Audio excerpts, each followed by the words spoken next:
Welcome to आधुनिक जीवनासाठी वैदिक ज्ञान. आजचा आपला जो विषय आहे तो म्हणजे वेदानुसार खरा आनंद म्हणजे काय. आणि खरं सांगायचं तर मला थोडं भावूक व्हायला होतंय, कारण या ज्ञानमालिकेतील हे आपलं शेवटचं सत्र आहे. हो, खरंच एक खूप सुंदर आणि सखोल असा हा प्रवास राहिलाय आपला. नक्कीच. आजवर आपण मन, भीती, इच्छा अशा अनेक विषयांवर चर्चा केली. पण शेवटी हा सगळा जो खटाटोप चाललाय ना, तो ज्या एका गोष्टीसाठी चाललाय तो म्हणजे आनंद. अगदी बरोबर. आणि मला नेहमी एक प्रश्न पडतो, आपण इतकी वर्ष ज्याला आनंद समजत आलो आहोत, तो बऱ्याचदा एखाद्या मृगजळासारखा का वागतो?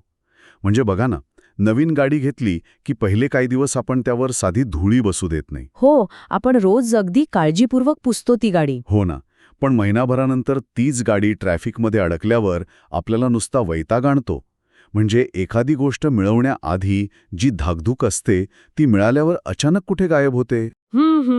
खरोखरच मानवी आयुष्यातील सर्वात मूलभूत आणि प्राचीन असं शोध आहे.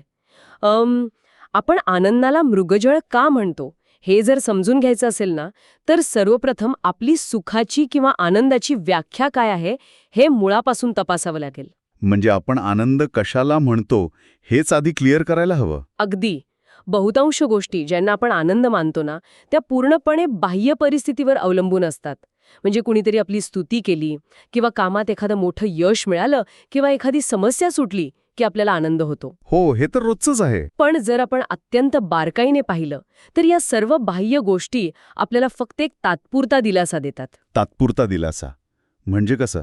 म्हणजे काही काळाने एकतर आपल्याला त्या गोष्टींची सवय होते किंवा मग ती मिळालेली गोष्ट गमावण्याची सतत एक भीती मनात निर्माण होते. अच्छा, म्हणजे मगाशी मी जे गाडीचं उदाहरण दिलं तसंच काहीचा प्रकार आहे हा. आपण गाडी घेतो किंवा एखादा महागडा फोन घेतो, तो घेतल्यावर मिळणारा आनंद हा त्या वस्तूतून मिळतोय की ती वस्तू मिळवण्याची जी एक अस्वस्थ धडपड सुरू होती ती संपल्यामुळे मिळतोय. हो बरोबर, म्हणजे ती धडपड संपते म्हणून आपण सुटकेचा निश्वास टाकतो. आपण खऱ्या आनंदाला केवळ एका तात्पुरते सुटकेशी जोडत आहोत का? हा अत्यंत अचूक विचार आहे. आपण ज्याला आनंद मानतो ती बऱ्याचदा फक्त अस्वस्थता संपल्यामुळे येणारी क्षणिक शांतता असते, पण ती फार काळ टिकत नाही. खरंय. आणि वैदिक दृष्टिकोनातून याकडे पाहिलं तर एक अतिशय स्पष्ट विचार समोर येतो. वैदिक परंपरेनुसार ज्या गोष्टीची वेळेत सुरुवात होते तिचा वेळेत शेवटही ठरलेला असतो. बापरे, हे खूपच सखोल आहे. ज्याची सुरुवात आहे त्याचा शेवटही आहे. होय. आणि जर आपण अशा सतत बदलणाऱ्या आणि नाशवंत गोष्टींवर आपल्या आनंदासाठी पूर्णपणे अवलंबून राहिलो तर आपला आनंदही त्यांच्यासारखा सतत बदलत राहील ना. अगदी साहजिक आहे ते. वैदिक ऋषी भौतिक जगाचा किंवा त्यातल्या वस्तूंमधून मिळणाऱ्या सुखांचा तिरस्कार करायला अजिबात सांगत नाहीत. ते जगाचा उपभोग घेण्यापासून आपल्याला थांबवत नाहीत. मग त्यांचा नेमका दृष्टिकोन काय आहे? गोष्ट आपली अमर्याद तहान कशी काय भागू शकेल. हो, अगदी बरोबर. याचाच अर्थ आपण एका चुकीच्या ठिकाणी योग्य गोष्ट शोधत आहोत. नक्कीच. म्हणजे आपलं हे जे अस्वस्थ मन आहे ते नेहमी भूतकाळातील आठवणींमध्ये किंवा भविष्याच्या चिंतेत अडकलेलं असतं. म्हणजे उद्या हे मिळालं की मी सुखी होईन या भ्रमात आज या क्षणी जे उपलब्ध आहे त्याचाही आपल्याला आस्वाद घेता येत नाही. आणि हीच तर मानवी मनाची सर्वात मोठी शोकांतिका आहे. मन नेहमी पुढच्या गोष्टीची वाट पाहत असतं. हो, आपण नेहमी वेटिंग मोडवर असतो. अगदी. पण ही वाट पाहण्याची सवयच आनंदाच्या आड येते. जोपर्यंत आपलं मन भविष्यात एखाद्या गोष्टीवर आनंदाला बांधून ठेवतं तोपर्यंत वर्तमानातील आनंद निसटून जातो. मग मला सांगा, जर बाह्य गोष्टी फक्त तात्पुरता दिलासा देत असतील आणि आपली पुढच्या गोष्टीची ओढ कधी संपतच नसेल तर आपण आनंद शोधायचा कसा? कारण आपण तर सुख आणि आनंद या दोन्ही शब्दांचा वापर रोजच्या जीवनात एकाच अर्थाने करतो. मला वाटतं इथेच कुठेतरी मोठी गल्लत होत असावी. हो, निश्चितच मोठी गल्लत होतीये. वैदिक तत्वज्ञानात सुख, शांती आणि आनंद या 3 अत्यंत वेगळ्या आणि महत्वाच्या संकल्पना आहेत. अच्छा, म्हणजे हे तिन्ही शब्द समानार्थी नाहीत तर? अजिबात नाहीत. आपण अनेकदा या तिन्हींची सरमिसळ करतो. बघा, सर्वात आधी येतं सुख. सुख हे पूर्णपणे आपल्या इंद्रियांवर आणि बाह्य गोष्टींवर अवलंबून असतं. म्हणजे छान संगीत ऐकणे किंवा चविष्ट जेवण जेवणे वगैरे? हो, हे सगळं सुख आहे. पण सुख ना साखरेसारखं असतं. साखरेसारखं? म्हणजे आपण साखर खातो तेव्हा एकदम ऊर्जा आल्यासारखं वाटतं, पण थोड्याच वेळात ती ऊर्जा शून्यावर येते आणि आपल्याला पुन्हा साखर खावीशी वाटते. तसंच काहीसं म्हणायचं आहे का तुम्हाला? अगदी तसंच. सुखाचा एक उच्चांक असतो आणि त्यानंतर लगेचच एक पोकळी निर्माण होते. आणि यातूनच तृष्णा अधिक वाढते. म्हणजे आपण एका सुखाकडून दुसऱ्या सुखाकडे धावत राहतो. हो, आणि न कळत आपण त्या सुखाचे गुलाम बनतो. आता यानंतरची दुसरी पायरी आहे शांती. शांती ही सुखापेक्षा खूप वेगळी आणि खोल असते. शांती नक्की कशी अनुभवता येते? जेव्हा मनाची धडपड थांबते, इतरांशी तुलना करणं थांबतं आणि प्रत्येक गोष्टीवर प्रतिक्रिया देण्याची जी आपली सवय असते ना ती कमी होते, तेव्हा शांतीची अनुभूती येते. म्हणजे शांत राहण्यासाठी बाहेरच्या जगात काही चांगलं घडण्याची गरज नसते. अगदी बरोबर. शांतीसाठी बाह्य उत्तेजनांची अजिबात गरज नसते. ती एक प्रकारची आंतरिक स्थिरता आहे. अच्छा. आणि मग या पलीकडे जो आनंद आहे तो म्हणजे काय? आनंद ही सर्वात सूक्ष्म आणि सर्वोच्च अवस्था आहे. बाह्य परिस्थिती कशीही असली, आयुष्यात काहीही घडत असलं, तरीही आतून एक पूर्णत्वाची जाणीव असणं म्हणजे खरा आनंद. म्हणजे मगाशी आपण जे साखरेचं उदाहरण दिलं ना, तर मग आनंद हा कदाचित ऑक्सिजनसारखा असावा. क्या बात है. खूप छान ओळखलत. हो, आनंद हा ऑक्सिजनसारखाच आहे. श्वास घेताना आपल्याला साखरेसारखी तात्काळ ऊर्जा किंवा उसळी मिळत नाही, पण श्वासामुळेच तर आपलं अस्तित्व टिकून असतं. खरंय, ऑक्सिजन नसेल तर साखरेचा काहीच उपयोग नाही. अगदी तसाच आनंद हा आपल्या अस्तित्वाचा मूळ स्वभाव आहे. तो बाहेरून कुठून मिळवायचा नसतो. पण आजची आपली जी आधुनिक जीवनशैली आहे ना, ती पाहता हे सगळं थोडं कठीण आणि वास्तवापासून दूर वाटतं. असं का वाटतं तुम्हाला? कारण आपलं संपूर्ण जग सततच्या उत्तेजनावर किंवा स्टिम्युलेशनवर आधारित आहे. सोशल मीडियाचे notifications, OTT platforms, fast food, सगळीकडे नुसतं भडीमार सुरू आहे. ते तर आहेच. मग अशा जगात वावरताना वैदिक ज्ञानाचा अर्थ असा होतो का की आपण चांगल्या जेवणाचा किंवा एखाद्या छान चित्रपटाचा आस्वादच घ्यायचा नाही? सामान्य माणसासाठी ही अपेक्षा खूप जास्त नाही का? नाही, अजिबात नाही. यात सर्वात लक्षवेधी गोष्ट ही आहे की हे ज्ञान कोणत्याही भौतिक सुखाला नकारत नाही, तर ते आपली समज अधिक प्रगल्भ करतं. म्हणजे सुखाचा आस्वाद घ्याय हरकत नाहीये तर? नक्कीच नाही. अडचण चांगल्या जेवणात किंवा चित्रपटात नाहीये.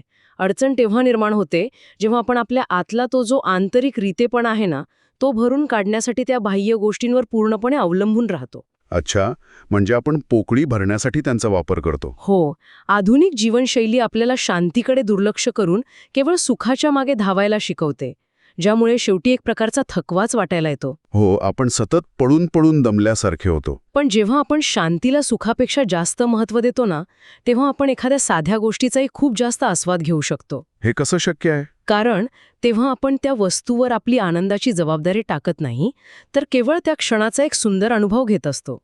म्हणजे सुखाचा आस्वाद घ्यायचा, आपण त्याला आपल्या अस्तित्वाचा एकमेव आधार नाही बनवायचा.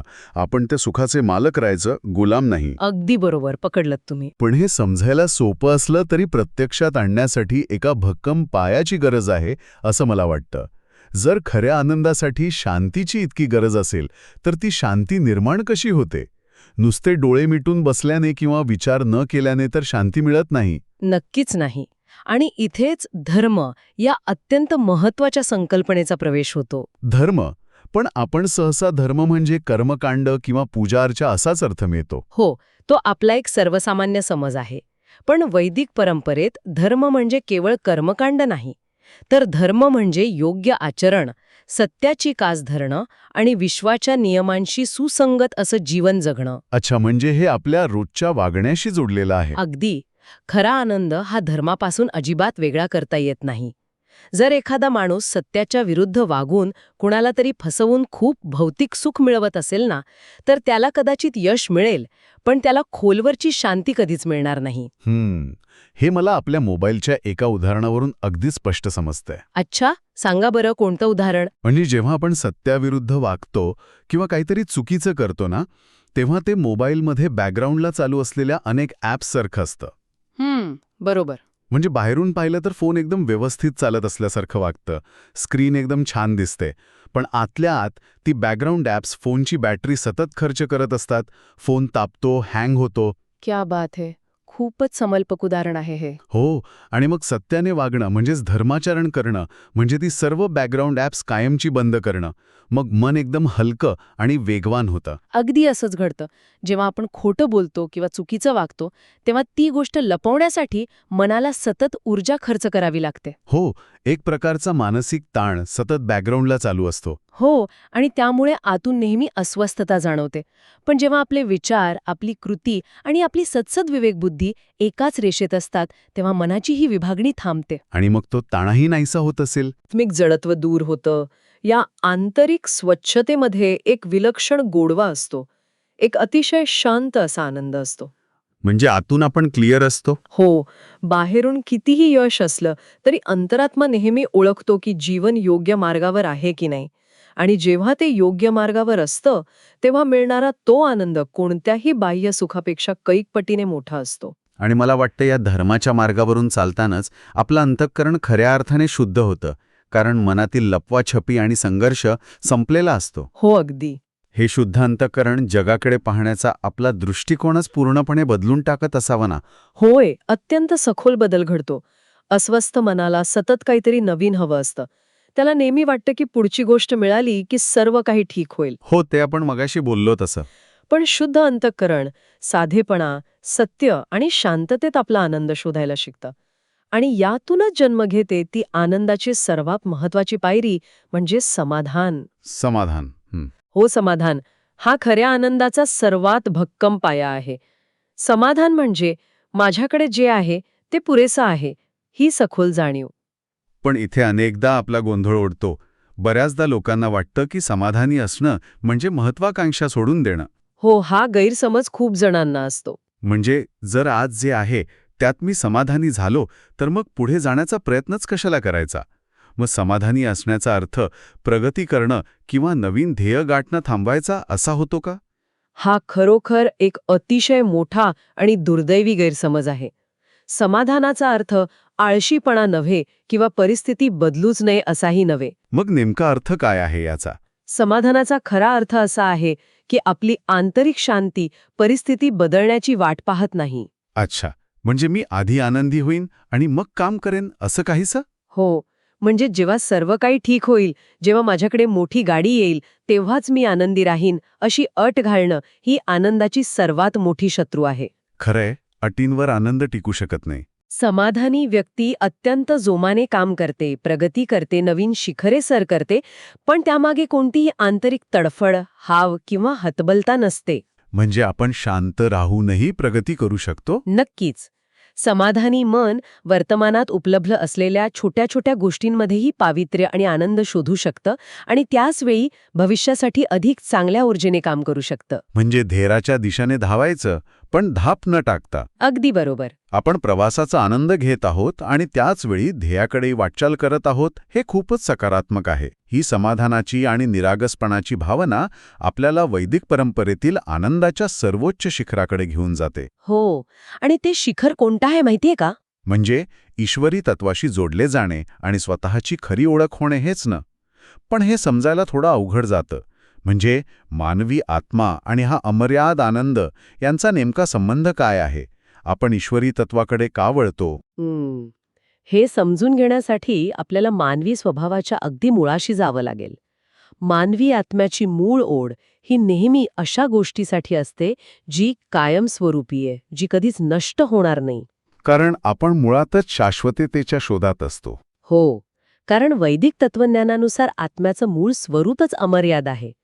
पण अज्ञानामुळे आपण ती अमर्याद गोष्ट या मर्यादित आणि सतत बदलणाऱ्या जगात शोधत आहोत. म्हणजे एखाद्या अमर्याद पोकळीत आपण पैसे, गाड्या, पदे अशा मर्यादित गोष्टी टाकून ती भरण्याचा प्रयत्न करत असतो. पण ती कधीच भरली जात नाही. आपण कितीही मिळवलं तरी ती पोकळी तशीच राहते. अगदी तसंच. आणि जोपर्यंत आपण जगात शाश्वतता शोधतो तोपर्यंत पदरी निराशाच येते. कारण जग हे मुळातच बदलणारं आहे. हो, पण जेव्हा तीच अमर्याद ओढ ईश्वरी तत्वाकडे, त्या परम अस्तित्वाकडे वळवली जाते ना, तेव्हा तिचं रूपांतर भक्तीत होतं. भक्ती. भक्ती ही कोणतीही अंधश्रद्धा नाहीये, तर ती एक अत्यंत सखोल मानसिक आणि आध्यात्मिक अवस्था आहे. भक्तीमुळे भौतिक सुखांवरील आपलं अवलंबित्व खूप कमी होतं. म्हणजे बाहेरच्या जगावर आपण फार अवलंबून राहत नाही. हो, आयुष्यात कितीही बदलत्या आणि कठीण परिस्थिती आल्या तरी भक्तीमुळे आपल्याला एक शाश्वत आधार मिळतो. आणि या प्रवासाचा अंतिम टप्पा म्हणजे आत्मस्वरूपाचा आनंद. आणि जेव्हा आपण आत्मस्वरूप म्हणतो तेव्हा नेमके आपण कशाबद्दल बोलत असतो? आपण अनेकदा स्वतःची ओळख, आपलं शरीर, आपले सतत बदलणारे विचार, आपल्या भावना किंवा आपला अहंकार यांशी जोडतो. हो, आपण नेहमी म्हणतो ना की मी दुःखी आहे किंवा मी रागीट आहे. अगदी. पण वैदिक ज्ञान सांगतं की आपलं खरं स्वरूप हे अस्वस्थ किंवा उपाशी नाहीये, ते मुळातच पूर्ण आहे. अच्छा, म्हणजे आपण आधीपासूनच पूर्ण आहोत. हो, आपण केवळ आपले विचार किंवा शरीर नाही, ही जाणीव जेव्हा आतून रुजते, तेव्हा ती एक अथांग स्थिरता देते. आत्मज्ञानाचा हा आनंद अजिबात गोंधळवणारा किंवा उत्तेजित करणारा नसून तो अत्यंत शांत, स्थिर आणि प्रकाशमान असतो. बापरे, हे ऐकायला खूप छान वाटतंय.